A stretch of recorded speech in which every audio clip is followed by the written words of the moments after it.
thank you so much, Kimrâh, Minuty, for being on TSC Talks. You are an Ascension coach. I'm going to read this because I'm not good at memorizing stuff, but I printed out your bio. Oh, great. Okay. Yeah. So you're an Ascension coach, a Reiki master, spiritual consultant, author. Let's see, Oracle, intuitive guidance, and tarot oracle card readings. Among many other things. Yes, I was going to say you're a mother. You're a divine human. Yeah. And yeah, so yeah, we bumped into each other on Facebook. I think you popped up and said something about the podcast, and it was perfect timing. I think you were on the Indigo Rising page. And maybe I was. So the Indigo Rising page is a page that I have helped admin for about, gosh, I can't believe it's been almost 2 years now. I've been adminning that page since 2019 or so.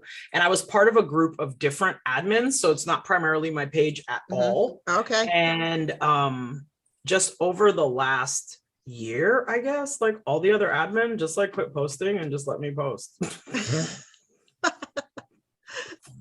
That's funny. I was like, okay.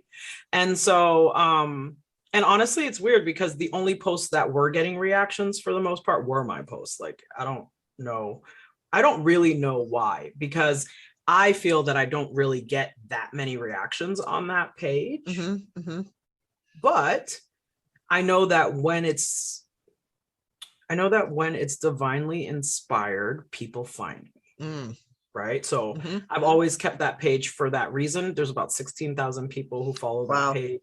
It's a huge page, right? Yep. But with that being said, it's been kind of like just a nebulous community drop page like for years. And oddly enough, that was the page that helped me helped me through my spiritual awakening. So that's why I came full circle. Like, that page helped me when I was going through my awakening, and they were posting things that made sense to me. And I was like, thank God somebody knows what I'm thinking, right. Hearing, no, I know what you mean. Right. Because so it was like, I was like, oh, thank God there's somebody else at least who's thought about this, right? At a minimum. Right. Yeah. Like, okay. So I said, all right, cool. So that page kept me going during the first few years of my, my latest awakening. And then in 2018 into 2019, light workers who had not been actively light working were called to come out of hiding. Okay. And I don't know if you remember this or if you even noticed it. You may or may not have. I have the... Yeah, I wasn't real tuned in to the spiritual community till like 2020. Okay. So yeah, then you would have totally missed this. Yeah. So I have the blessing and the curse of being like a nexus point and a bridge for different, I guess, just different awakenings that are happening, like kind of like a Grand Central Station. Like, I just kind of monitor a lot of stuff and watch trends and watch patterns. Yeah, I could see that because you have a lot of presence out there. Like I was looking you up, and there's a lot of accounts. Yeah, a lot of, and yeah, you get around. You get around. Like, yeah, I am on every freaking major. So the only like social media platforms that I'm really not on are Twitter, because I just can't. That's like a test for me, how long I can stay on Twitter without getting triggered and going dark. So I can't. Right. Yeah, so I just don't even do it. Yeah. I'm on Instagram because originally I'm still an artist, but originally I was trying to just get out there, put my art out. I didn't know what I was doing. I was just playing on Instagram. Literally a coloring book app made me start my Instagram so I could get free color palettes so I could color my colors easier. That's the only reason I got it. You sold your soul for that.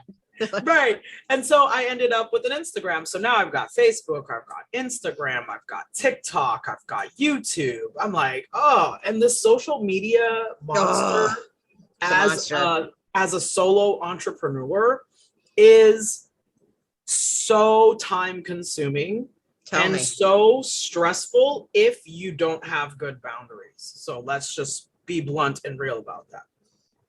You have to be able to be in control when you deal with social media.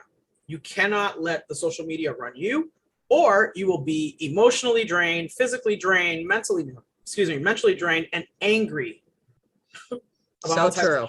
So true. Right? And then the secondary thing is, once you've decided they're not going to let yourself go down that rabbit hole, it's about who are you friends with on social media? What is on your page? Right? So I hear people say this all the time, and it just, this is, my spirit guides are bothering me. They're like, go ahead.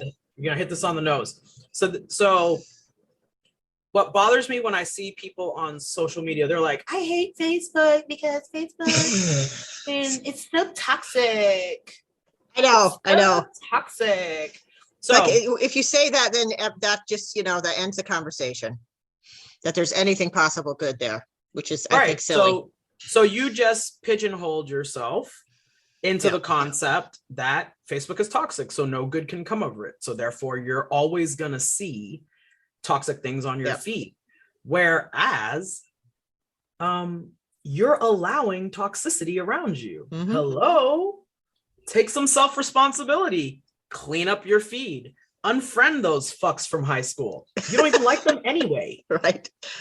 Dude, like seriously, like I started unfriending some of my high school friends on Facebook because I realized that they don't care about me.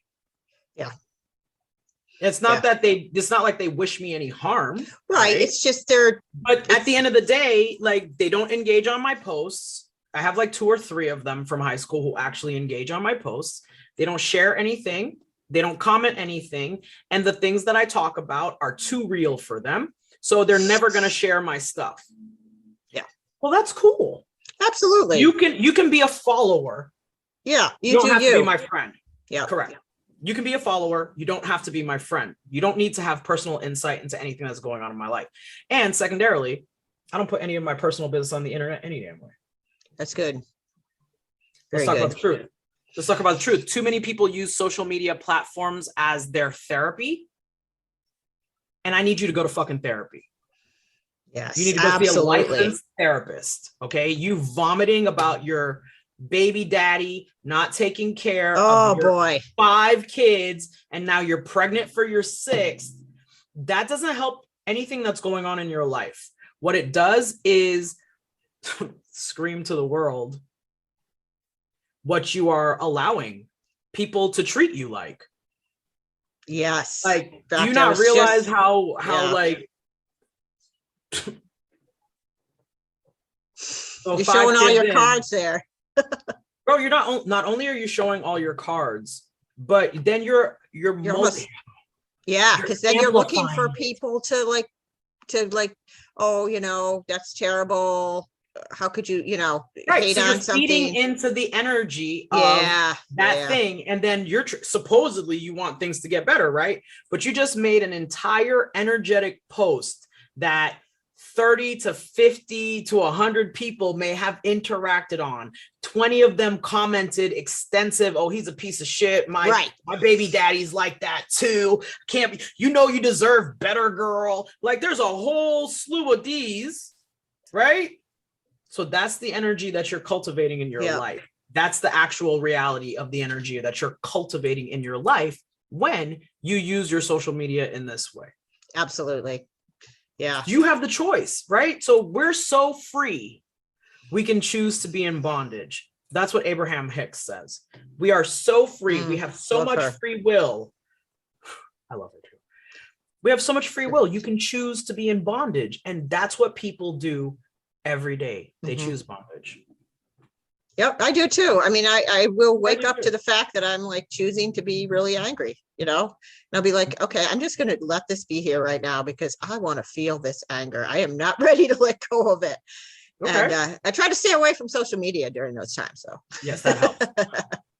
But yeah. But so but here's the thing now, like, okay, so this is what I would do in my coaching session, right? So go for it.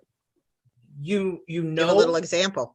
Right. You know that you are feeling the pain or the anger, right? And you're comfy in your anger, right? Yeah. Okay, but did you ask yourself why you're so comfortable there? Did I ask myself that? Nope. Yeah, I think I did. You know, I know I've done some work on like core consciousnesses, and I know where it comes from. Did you ask yourself why you're not ready to let go? Well, I'm not ready to let go. Mm-hmm. Yeah. I know why I'm not. Yeah. So then it goes I from know. anger to being fear, right? Because now you're afraid of stepping into your greatness. Absolutely fear. I know that's what it is. Yeah, it's like his anger. Anger's always fear. So yeah, and fear is definitely one of my core consciousnesses. Well, and it's the core consciousness of the whole planet, because fear is, yes, you're right, because other things stem from that, like unworthiness and shame and guilt. So if you want to talk about viruses in the terms of societal consciousness, right? The number one virus in societal consciousness that allows people to be manipulated is fear. Mm-hmm. And the reason people in the spiritual community are like, turn the TV off, stop watching the news, get off the radio, and get off social media if your whole page is angry, anti anything pages, right? Yeah. It's because your mind eats what you're watching, what you're listening to, what you're hearing, and who you're around. That's how you feed your mind. So you're feeding propaganda, programming, fear, disempowerment, shame, guilt, finger pointing, and fucking shenanigans. So how much of that are you consciously focusing on? If you spend, luckily our phones now will tell you how many hours you spend doing any given damn thing, and they'll like shame you into understanding what you've done. I've spent 4 hours and 9 minutes on social media today, 57 minutes on entertainment, 14 minutes on productivity. Here's why this is wrong. No, I know why it's wrong, I bet. Well, I know you know, but just for the rest of the world, because social media is my productivity. Social media is my business. I do all my business on social media. So what should have been 4 hours and 23 minutes of productivity. You're right. It's 14 minutes. But, realistically, I've put in 5 hours on social media today to be of service to the collective by leaving messages about this, posting on all of these dang platforms, which brings us back to, man, as a solo entrepreneur running social media for yourself. It's tough. It's tough. I kind of burned out doing it. It's tough. No, you can definitely burn out doing it, because initially when I first started doing social media, I would go dark for months. Like I had people on my page who were just trained to just wait till I came back from the darkness, because I'd come back and entertain you some more. But I would go dark forever. I'd be like, I'm not posting. And even now still, I'll take breaks. I'll take major breaks. Like if I'm like right now, I'm working on growing my TikTok following so I can go live on TikTok. I need 1,000 followers on TikTok. Oh, okay. And I'll have to follow you there. I don't think I have. You haven't followed me there yet? Okay, yeah, please do. I don't do much on TikTok, but I will absolutely follow you. It's just one more platform that I think I'm spread on a lot of platforms, and that you're spread too thin. I get spread too thin. Listen, it's rough.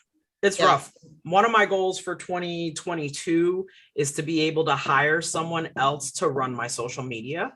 Yeah. But here's the thing. In order for someone else to run your social media, you have to have like a modicum of planning and organization. For instance, for me, when I'm doing posts, like I sit there and be like, hey, Spirit, what's the theme for today or for this week? And I'll just be like, and they'll be like, let's talk about this. And I'm like, oh, okay. Right. So what am I supposed to do for my social media manager, though? Be like, hold on, waiting for input from God for this week so I can tell you what the hell we're going to talk about. Like, that's hard to quantify. Yeah. So I get left doing a lot of my social media because I have a really good friend who helps me. Thank God. Oh, good. But I'm horrible for her because I can't give her crap in advance. Like I am horrible. Or sometimes, because I'm neurodivergent, I will hyper focus, and then all of a sudden a month's worth, right? Like a month's worth of shit that I could not give her will land in her email, and she'll be like, whoa. And she'll just get overwhelmed because I'll just flood her with all the crap that she needed for 2 months, but in like one day. So I'm working on being better with that. And I'm also working on repurposing my content, because that's a really good one. Listen, I've noticed that my content is relevant a year later, 2 years later. It's not relevant. Your content is awesome. I don't know. I think that what you're saying is just beautiful and presented like just, I don't know. It's for specific people. That's what I've learned about my Maybe it's content. the chronic illness piece. I think because I guess one thing that I saw is similar is kind of, we're planted in situations where, kind of boots on the ground. We can't just leave and go off on some spiritual journey across the country or something. We're kind of standing where we are and, in the systems, immersed in the systems and still on the path. And just radiating. Right. Listen, that's what I loved about you. When I met you, I'm like, oh, she gets it. She gets it big time. I mean, I'm walking around transmuting bullshit left and right, and it's hard. It's hard because we can't step out of it. I mean, like you're a mother, you've got a daughter. I've got kids, they've been ultimately like just in the spider's web of systemic, BS and feeds for their whole lives that I wasn't even aware of. And so you wake up to that. It's not like you can just go like, oh, I see it now. I'm good. I'm taking my kids out. No, you got to just got to, you're stuck. You're not, you're stuck. And I think a lot of people in the spiritual communities, I don't know whether it's a bypass or what it is, but I feel like there's some people need to talk about this. It's a bypass. I'm glad you do. I'm glad you said that because it's a bypass. So one of the things, let me put it like this. They're giving me input. So I'm like, okay. So the thing that I want to mention is I coach on gut, heart, and mind health. Okay. Reason being is that without gut health, you can't send the proper signals to your brain so that you can meditate, so you can quiet your mind, so you can deal with your emotions, so you can heal your broken heart. I strongly believe that everybody out here is walking around with a broken heart. So and true. And I'm trying not to cry. And that if we can help people heal their broken hearts, the whole world will improve. This is really and honestly and truly what I believe and what I operate under. Right. So I'm like, there's another broken heart. There's another broken heart. I'm like, there's another broken heart. So my whole platform is, how can we just mend these broken hearts? And I feel that if we start having these deep, dark conversations, we can start to mend these broken hearts, because without you being aware that something is broken, you can't fix it. Yeah. Right? And the reason in the spiritual community it's bypassing is because they're working from the heart, throat, and third eye chakra and up. So they're getting input, they're understanding the thing, but they're not embodying it. My coaching is to help people embody it, because there is so much trauma trapped in the actual physical body. It's in the fascia, it's in the bones, it's in your teeth, it's everywhere, it's all over. And you can feel it if you will walk and be aware of what's happening in your body. So I teach and coach on gut, heart, and mind, because that deals with your root chakra, your sacral chakra, and your solar plexus. The lower chakras. The lower three. Those are the lower three are what keep you angry, broke, and tired. And if you have chronic illness or care for people, you're really those three are shot always. Yeah. Yep. I know that's where I had some awarenesses that I really needed to go deep into those lower ones. Sacral chakra still there working. I've done so much work on my sacral chakra. I mean, look, if you've ever had any sort of like sexual assault or molestation or any type of thing like that, and you're wondering why you can't make money, or if you have money, it goes so fast, it's in that sacral chakra. Really? Yep, it's there. It's in your sacral. Let me explain it to you from this perspective. So like your root chakra deals with your family and feeling safe. The mantra for your root is, I am safe. I am supported, right? So when you go to your sacral, it's supposed to be, I am creative and I feel and enjoy pleasure. I can draw pleasure into my life. What happens in the sacral when you've had trauma and you have people pleasing, that pleasure turns into not self-pleasure so that you can fill yourself up in your own cup. It turns into people pleasing of others. So you end up with all of these bullshit boundary issues. And it's horrible. And those things screw you. And then if you want to add the added caveat of the people that you actually have intercourse with,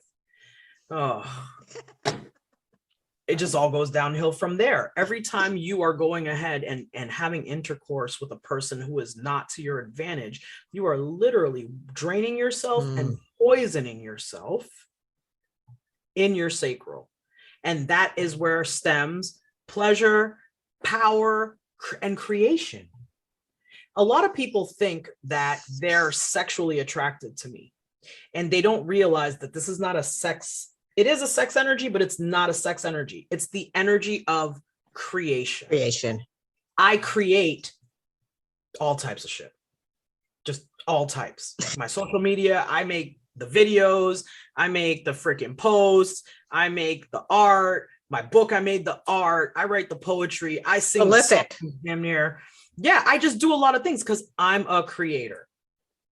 That's who I am, right? So for people who aren't creators, they're like baffled by me. And I'm like, I don't know why you can't make shit. I can make everything. I can make whatever. I just make stuff. Whatever I need right now to go to the next, I'll just make it, right? So, and that's a blessing and a curse. Oh, yeah. Yes. Yeah. It's a blessing and a curse. So, long story short, when you're creating like that, or when you're creative, people tend to take advantage of you sexually because they're drawn to the creative potential and power that you're exuding, and they take it as sex. Because in America, we have made women objects and chattel and packages and things to be used. Oh my gosh, I'm getting like huge downloads right now. Yeah, you trade women for cattle and you trade women for money. And then, so it's all this like misogyny and patriarchy that is like layered into it.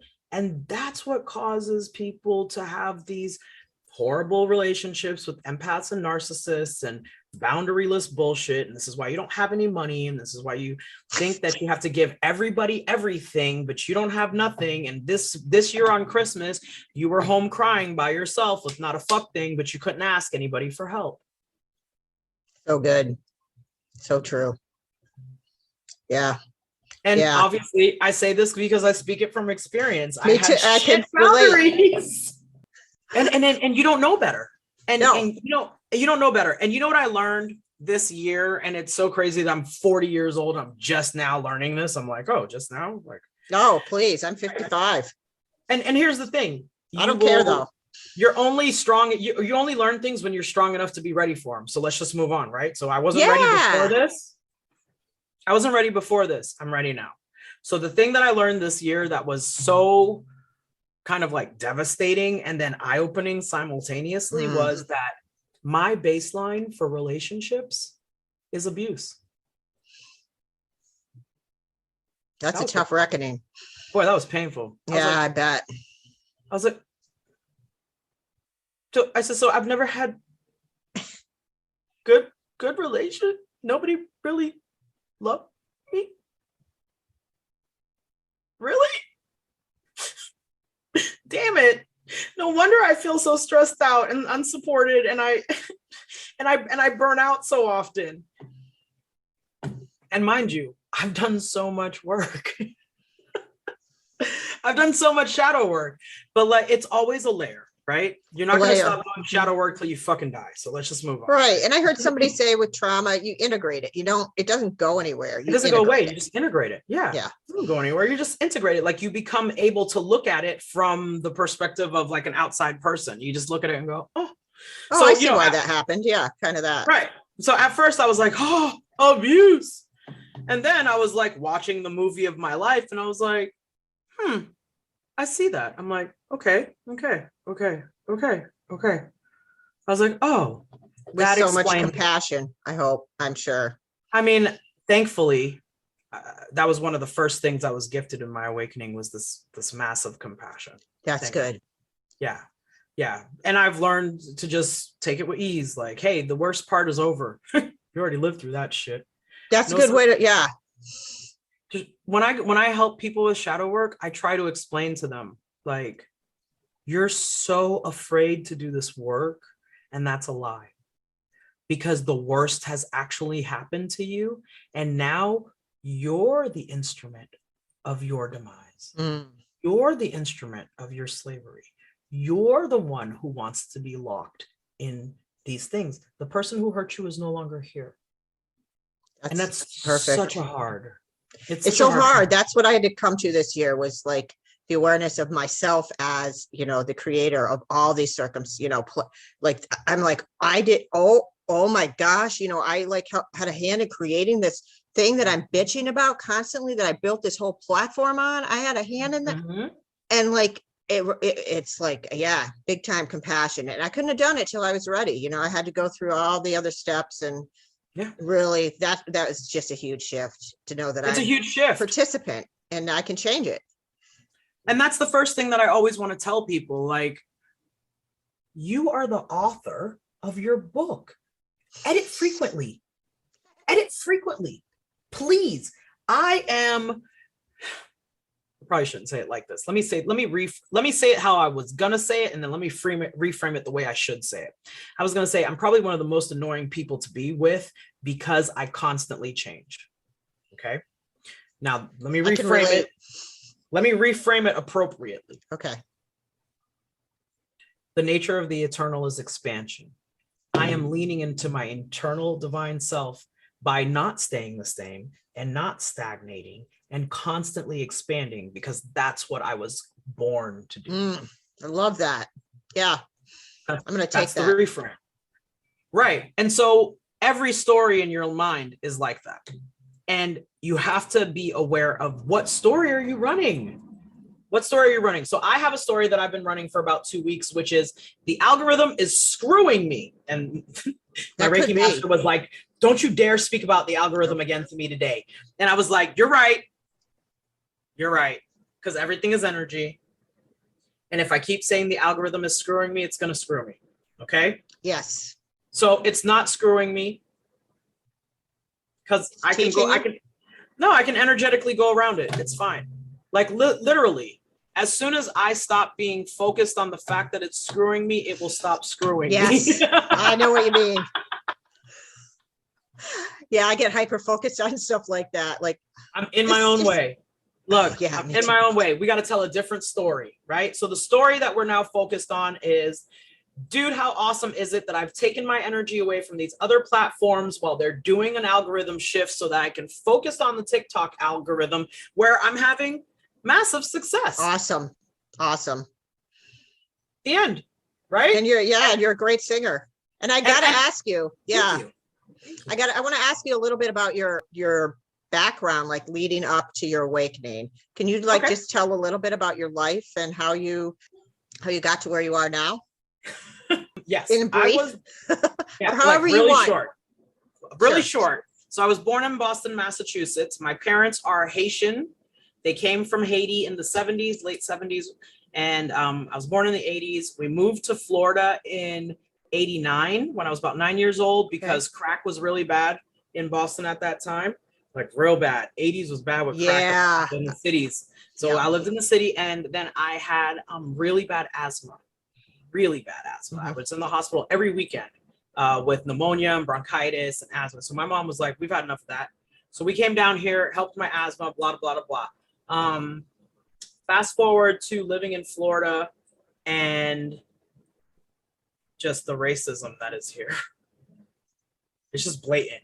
Is it? At least up north, it was kind of hidden. No, it's really up north. They're really good at lying about how racist they are. But like you go to Southie in Boston, you're gonna find out about racism fast. Yeah. Okay. So, but they pretend better. Yeah, it sounds about right. Yeah, they pretend better up north. Down south, bury it. Yeah, down south, the rampant racism. I can't imagine. It was rough. So it's been very disempowering for me to be here. And I started to get sick living down here. Like I've always been sick, so I can't even really honestly say that. I've had a chronic illness since birth. Really? Right? So I've had asthma, and my asthma was always bad. I was always in and out of hospitals and stuff as a child. Then I moved down here, then it was allergies, and it was panic attacks and nervous tremors and stuff like that. Then when I turned 9 years old, I heard the planet cry. 9 years old. Yep. So 9 years old, I got my menstrual cycle, and that opened up my powers. Like your third eye? Just everything. I didn't even know what was going on. It opened everything up, and I didn't know what was happening. So one of the things that I like to teach on is, like, when do people come into their levels of energy? When do they come into their, like, you have multiple awakenings through your life. Right. So that was my first awakening. I was 9. I had my cycle. I heard Mother Earth cry.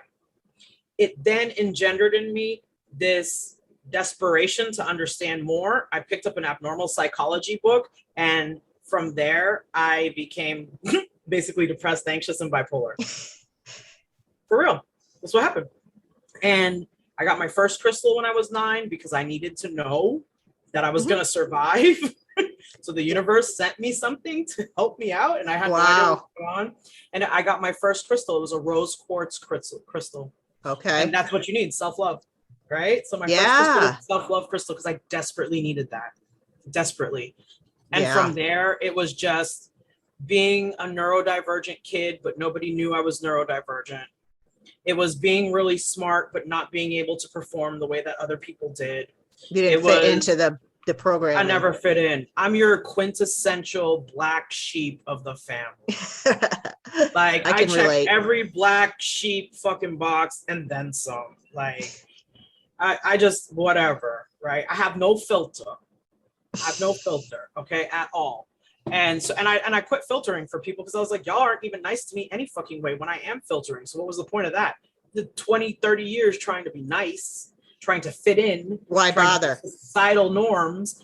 And what happened was I got raped, I got beaten, I got to be homeless, I got to have my ideas stolen by my jobs, I got my positions given to other people, I got the accolades that were supposed to be for me, didn't go to me, right? Yep. I didn't get paid properly. So I said, fuck it. So in 2014, when I came to my secondary awakening, my secondary major awakening, I let everything go. I went into the mental home. I gave away all my stuff. Did you really? 7 days in a mental hospital. 7 days in a mental hospital. All of my, and I did the whole classic, took all the things out of my house. My daughter's father came home one day and all of our belongings were in the yard. And I was just giving them away to people. I didn't give a fuck. And I had really long dreadlocks at the time. They were down to my behind. I washed his feet with my hair. And he didn't understand the symbolism of what that was at all. And he missed the symbolism, and it was so massive to me, and it just broke my heart. I was like, you're not for me at all. And then we just went through that process. Like my awakening was so traumatic. The secondary time, actually all times, no times where my awakening's not traumatic. I get to say myself pretty much the same. Yeah, a big one in 2012. Right. So kind of the same thing, shit on the lawn type. Shit on the lawn, everything out. Like, it was crazy. The 2012 shift, like people are like, the world didn't end in 2012. Yes. I ended, or that version of me ended. The version of the world that we thought we were going to live ended in 2012. The world that you see now started its birth in 2012. And we're still continuing to birth that reality. We're not nowhere near done with that. Okay. And long story short, I lost everything. I lost my house. I lost my relationship. I lost my daughter. I lost my sanity.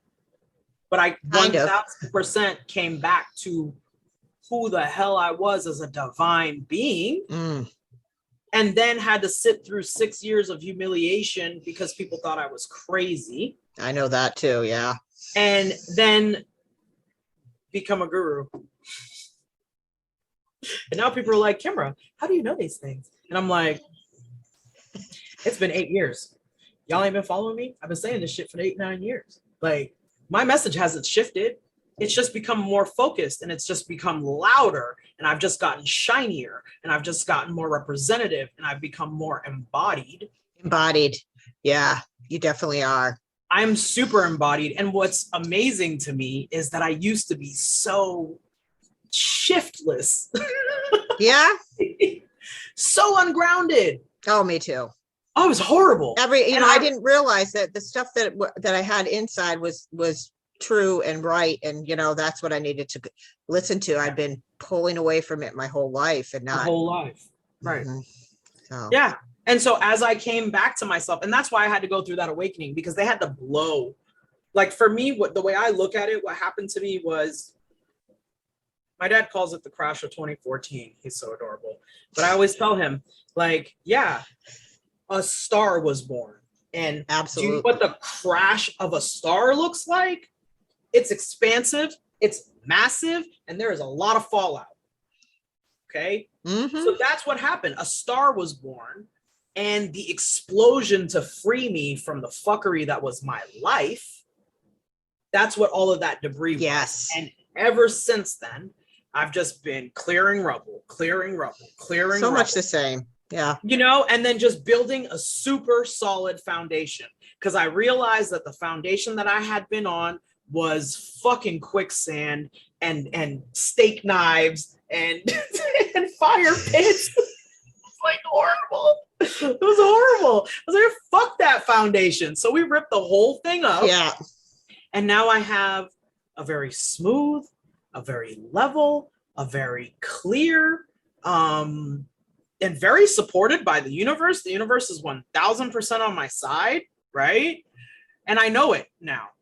I have the knowing. I can ask. I have the resources. I have the people in my life that I can reach out to and be like, am I fucking crazy? Or am I talking myself into a limiting belief? And they will tell me, you're talking yourself into a limiting belief. You're a ninja manifester. You're this, you're that. You've done all these things, even though you went through hell. Stop that. And I go, thanks for the reminder. It's just like your higher self coming through someone else. And that's what people don't realize, that your higher self will show up in another body just because your dumbass can't hear. Because you're too angry, Joe. Sometimes when you're too angry, you can't hear them. So somebody crazy like me got to show up and be like, hey, chill. You too angry, B. I need you to take it down a notch. Your spirit guides are trying to talk to you. Truth. I love it. That's it. And I mean, that's me. Like, I'm kind of your spiritual messenger to wake you up and be like, hey, because I'm not here to wake you up, but I'm going to give you this message that you have been ignoring or you couldn't hear because you were stuck in a loop, right? So, hey, it's cool that you're stuck in this loop, but I want you to know you're worthy. Yes. And I think that's, thank you. Yeah. It's easy to forget. I think it's easy to forget unless you have, for me, I've had to develop a practice, and it's been some discipline that's been involved in that, because before I developed the discipline, it was too easy for me to fall back into that, being consumed by limiting beliefs. Now they come up. Oh yeah. I mean, and I am appreciative. Like, I wouldn't be able to hear somebody tell me that up until this past year, tell me, oh, that, I would have been triggered. I would have been, like lashing back out at them. I couldn't hear any of that. So, right. Yeah, it's a gift. It's a gift. It's just timing. Like, literally, it's timing. It's timing. And I used to be the person who delivered the message in the wrong time. And what I've learned from that is you do more harm than good. And since at this point in time, my goal is to do good, I oftentimes don't deliver certain messages. Yes, I don't. I know. Sometimes I just look at them and go, not time yet. Yeah. And I'll just move on. What I might say is I'll give someone like a sliver of the beginning of the conversation, right? Like I'll plant a tiny seed, like, oh, so someone will say something to me like, oh, well, I'm just going to keep my head in the sand and, everything will be fine and just let the universe go on around me. Yeah. And it'll be great. And I'll be like, oh, that's good. I was like, so when do you think you'll be ready to maybe reconnect? And they're like, oh, well, and then I'll just leave it alone. That's it. Yep. Super gentle, like just super gentle. I'll be like, oh, you can change that. This is a classic Kimrâh one-liner. Oh, you can change that. Yeah. And how often do they respond to that? People give me the craziest looks. You look, they look at me like this. What is she even talking about? Completely clueless. Yeah. So that's it. I'll just say once, you can change that. I'll move on. Yeah. I have learned, I used to want to save everyone, right? Oh, me too. I still have some of that in me. I don't want to save everyone. I don't want to save anybody but myself. But yourself. I don't want to save anybody because guess what I've learned? Saving everyone doesn't do a fuck thing for them. They got to do it on their own. Right. Saving yourself shows them how to do it. You can teach a man to fish, or you can just bring him some fish. I'm going to teach you how to thrive. I'm going to teach you how to manifest. I'm going to teach you how to have boundaries, how to have self-respect, how to be self-accountable, how to have sovereignty. That's what I coach people on for 6 months, 6 months at a time. I used to only do 3-month coaching packages. So you do 6-month coaching packages. I do 6 months. I think that's needed. Honestly, after next year, I'll probably end up doing a year-long coaching course, to be honest, for some deeper level work. But right now, I know that I can get really good results in 3 months. I can do amazing things in 6. I bet. Yeah, I think it sometimes takes that long. Well, that's why I decided to extend my time, because I realized that how deep we were going with the therapy, I call it therapy, but it's not, with coaching, how deep we go with coaching, it takes time for that to integrate, right? Yeah. And totally. What I realized with working with me, and which is why I kind of stay mostly isolated, honestly, is that my energy is so transmutive that once you start to work and hang out with me, and then I do Reiki on you, and then now you're clearing out your chakras, your world falls apart. I bet. It falls apart, and people legitimately don't want to work with me because they're not ready for the fallout of being better. It's hard. It's scary. Certain awarenesses are really rattling, I will say. And it's not even just the awareness of it. It's that once you shift the awareness, the universe has to respond. Once you shift the awareness, the universe has to respond. So once you clean up your vibration around something, shit is gonna happen. And you have to recognize, and this is why I also teach accountability. I did this and I did this, right? So the shitty things, I did this. Yeah. The good things, I did this. Because then you are able to now fine tune and manipulate what you would like the universe to give you.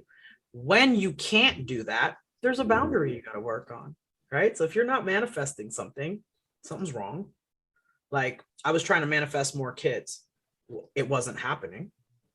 And I was like, why can't I get more kids? I've manifested all this other shit. What's going on? Finally went to the doctor, and they were like, you would die if you had manifested this. And I was like, oh, great job, spirit guides. They sent you to the doctor. And they kept me from having a baby every month, even though I cried about it. I bet. Even though I cried. They knew. They were like, no, dum-dum.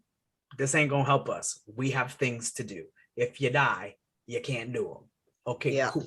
Right. So, you know, it's hard because then you receive devastating news. Yes. And at the same time, you receive gratitude. That's where I'm in. That's where I'm at in my integrated phase of my life, where in the devastation, the gratitude is also there because my awareness of dodging that bullet and the purpose that I'm meant to fulfill, those allow me to navigate to like sadnesses like that, you know, with relative grace. That's beautiful. And that's like so neat. I mean, few people can sit with that, you know. It's hard. It's hard. It's not easy. And I'm still working on it. Like, yeah. I'm not gonna lie. I still have my days where I really just break down and cry because I really wanted more babies. I really did. But now I'd probably break down and cry because I wanted less babies. Well, listen, there's always something that you're not going to be in the flow about, isn't there? Right? But I'm grateful for all of them. Yeah. How many do you have? 5. What the that's a whole hell yeah. No wonder I'm telling you, I like freaking jumped in with the fertile myrtle. What are you doing? You're like increasing your karmic debt every child. You know that? Oh, I know that. Yeah, I'm not laughing at you, you know, but like, whew, that's 5. That's 5. Well, my second marriage, I was pretty prolific. toxic. Rightfully so. You didn't deserve any of that. Like, fuck out of here. You know, and though I look at my core consciousness and I'm like, that's what I signed up for. I mean, right. Enforce these. I have like guilt, shame, unworthiness. Boy, oh boy, I'm facing those every day. You know. And have you ever tried emotion or body coding? No. What's that? Tell me. So I have this great friend, and I'm going to just do a shameless plug for her right now. Sure. I was going to ask you, you know, what tools, what people, you know, tell me about what your resources you have to. So my friend Lorene, I'm writing it down. Lorene Shevchuk. She's amazing. I'm actually going to toss her in the chat for you. Okay. She does emotion and body coding, which is a form of energy healing that allows you to pinpoint an emotion and release it from an energetic standpoint. So she can actually tell what year a certain emotion was trapped in your body and release it. It is so helpful. It is so helpful when you're trying to reduce your emotional overwhelm, or if you're kind of okay with your emotions, but your body just can't seem to let it go and you've got a lot of pain trapped in your body, because usually that's stored emotion, right? She'll be able to help you with that. She's phenomenal. Thank you. Yeah, no, she's phenomenal. Like, I'll check her out for sure. Yeah, truly gifted. Because then it allows you to release that anger without 20 more years of therapy. Because if you went to therapy, oh gosh, I've known that. There's no way. You'd be there till you died. I'd be like locked up with 10 diagnoses and like medicated to the hilt. I mean, that's when it was part of my story, was the medications coming off of them, and like just really, that really led to a lot of awakening too. Yep. I was really like kind of, that's the other part with the marriages and stuff, you know, I was like really suppressed, like held down, like I couldn't see above any of it, you know. Yeah, it's totally like that. And what's crazy is, because I was on medications too, and nothing wrong. I hate to bash. There's nothing wrong with being on medications, right? Absolutely. But what I did notice is that the medications blunt your emotional variety. Interesting way of putting it. I thought it disconnected me from my spirit, like almost. But that's what it does, though. Okay. Because your spirit communicates to you through your feelings, and if you can't tap into your emotion, you can't tap into spirit. So, I mean, and there's some people who can't. Let me take that back. True. But for us who are empaths primarily and who feel our way through the universe, that blunted affect of the medication, because the medication is trying to tone down what our sensory input is, and it puts like a shield on you, and you need that shield so that you can heal. right? So that's fine. But when you come off of that, the sheer variety and range of emotions that are available to you, bitch, they suck. Like 20 years on those things. It's like a whole new, it's like a different, like I might as well just gotten born and started over. Literally.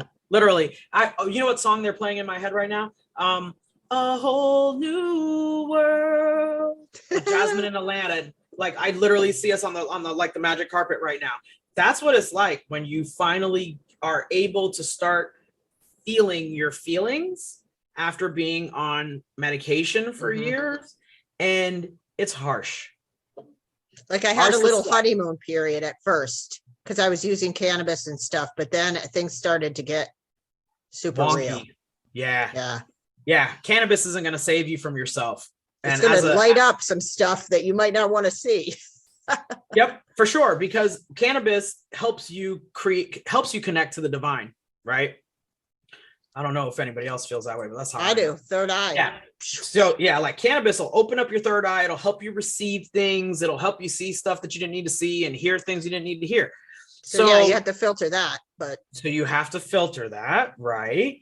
And then you got to look at your shit, because what it will open up filters for are what you don't have boundaries for. And that's what you have the ability to see. That's why often you'll find people who say, oh, I can't smoke weed. It gives me anxiety. It's so blah. And I'm like, there's a reason why. Correct. There's a reason why. A, not your drug of choice. Let's move on. B, your boundaries are so shit.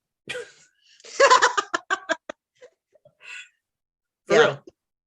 Your boundaries are so shit that you're so hypersensitive. You're so fully in flight mode that you cannot relax without relaxation turning into a full-blown panic attack. You are so hyper triggered, hypersensitive, hyper like you're looking at every little detail of things. Hyper aware. That's the way. Yeah, you're super hyper aware and hyper scared of everything. Yeah, like, did I do this wrong? Dude, so you take one little puff and your ability to control reality comes crashing down. Bitch, that's it. You full-blown panic attack. It's gone. Like, I've had them, yeah. Yeah, and I've had them. I've stopped smoking, started smoking again, and had the panic attack like, oh my God, it's too much. And realized what was happening and was like, oh. Yeah, same. I was like, I didn't know that I was that shut off. And then when it turned me on. It was such a great tool for me because it gave me like the space to, like the pause to see to see it from above, kind of, even though it is tricky, like if to sort through some of the boundary issues, like, is that mine or is that just kind of coming in? So, Right. Like, can you separate your feelings from other people's feelings? Because if you can't, maybe you shouldn't do drugs. Don't do that yet. Like, you need to really know. Well, first off, let's rewind. Hi. Sure. People are able to feel other people's feelings. And sometimes the feelings that you think are yours, they're not yours. You've actually been carrying all of the feelings of the people in your family, the people around you, your neighbors, the school, the building, the grass, blah, blah, blah. It just depends on what your level of sensitivity to these things is. I am the lucky person who can feel the energy of the building, the energy of the earth, the energy of the animals, the energy of the people, and I get to hear and feel your fucking crap emotions. Yay for me. Wow. That's rough. It's a lot. I've had a struggle. I've had a struggle to learn how to not kill myself. I hear that. I do. I can relate a little bit because I get a lot of input that is hard to filter at times. It's rough. Yeah. So if really I don't stay present, that's when I get effed. Yep. Go into the future. I cannot go into the future. Yeah, because the future is just going to make you angry, depressed, pissed off. Yep. Don't do that. Yep. And it's always like when I'm angry or fearful, it's that future that I started that future perspective. Like, what's going to happen when I'm dead? Right. Well, playing things out. Yeah, like you're not going to have any control over that, my friend. So what we can do today, though, is make sure that we're the best possible person for our kids today, right? Today. So that they have what they need to be okay when I'm gone. Yes. Swish. I feel like that's my work here, is to kind of be the teacher. So I'm not giving them a lot of financial stuff, but I'm giving them the inner tools. That's my just what as well as myself, Yeah. My daughter, that's the same thing with her. Yeah. Like today, because I have to get her tested. Both of us have to get tested for autism spectrum. So, okay, this is important. We need to talk about. My nose is really itchy today. There. Well, so I should mention I'm a clear channel. I get body sensations. It's called clairsentience, when there's something specific that a guy will want me to talk about. So bring it through. So what was I saying though? Damn it. We were talking about, was it your daughter? We were talking about. Oh, yes. So my daughter being on the autism spectrum range, we're not sure yet. We have to get her tested, but I'm pretty sure because she's got some sensory things going on. But things that we are learning to do to make it so that she can survive without me, right? So there are things that bother me. I'm like, hey, when you wake up in the morning, put these dishes that were washed last night, put them back in the cabinet. Well, God bless her. She'll walk right past them and not do that. No, I know that. Right? I know that girl. Right. But in her defense, object permanence doesn't exist for her. Yeah. So today I said to her, instead of me being angry with you about you not remembering to do this thing, why don't we set up a way for all of us to remember? Would it help you if I put Post-it notes on the cabinets so that when you get there, and if you're confused about what you should be doing, there will be a note to tell you what you can do. Oh, that's good. And she was like, yeah, Mom, that'd be great because I'll never remember. And I was like, okay, great. I can meet you in the middle there. Yeah, it is a lot about that. Meeting in the middle. I'll meet you in the middle. I just want you to do this thing and help me out so there's less things for me to do. You don't want me to yell at you. Great. Let's post it, note it up. If it's at the, if that's what I got to do to my cabinets to get shit done. Go buy a cabinet, right? Like we have tons of Post-it notes so that later on today, I'll put little stickies up that say, hey, if you see dishes here, please put them away. Yep. And then I'll put another one that says, you're beautiful today. I love you. So that I can build in affirmations as well as that's really great responsibility. The affirmations are so, when I see my kids struggling and just what they're up against, chronic illness challenges they have.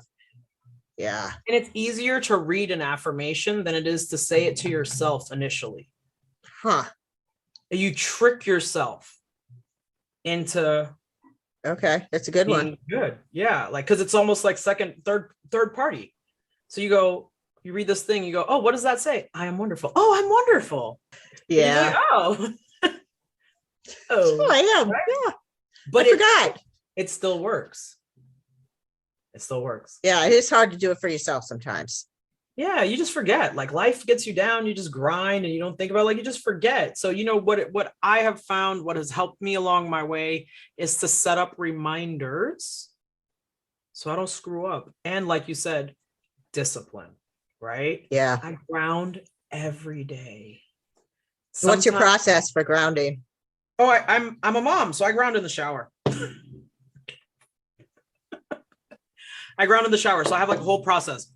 I go in the shower, I turn on my music because I got a speaker in my shower. Those people, right? And I'll turn on whatever it is that I'm wanting to listen to. Sometimes it's the meditation, sometimes it's just whatever music that I'm in, and then I will do some deep breaths in and out. I put hot water on my body because I've got fibromyalgia also. So this allows my muscles to like uncrimp and curl in the morning so I can like actually breathe.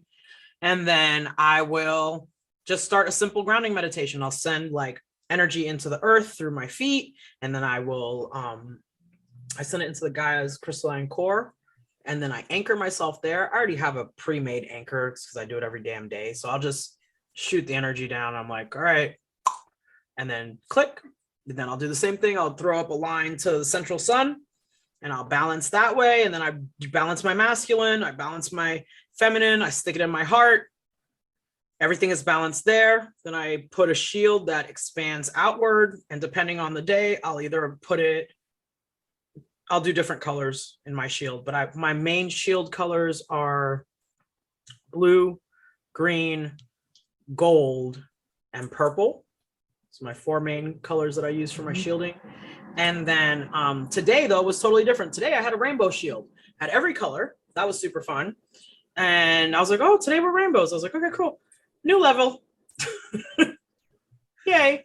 And then I will expand my shield outward.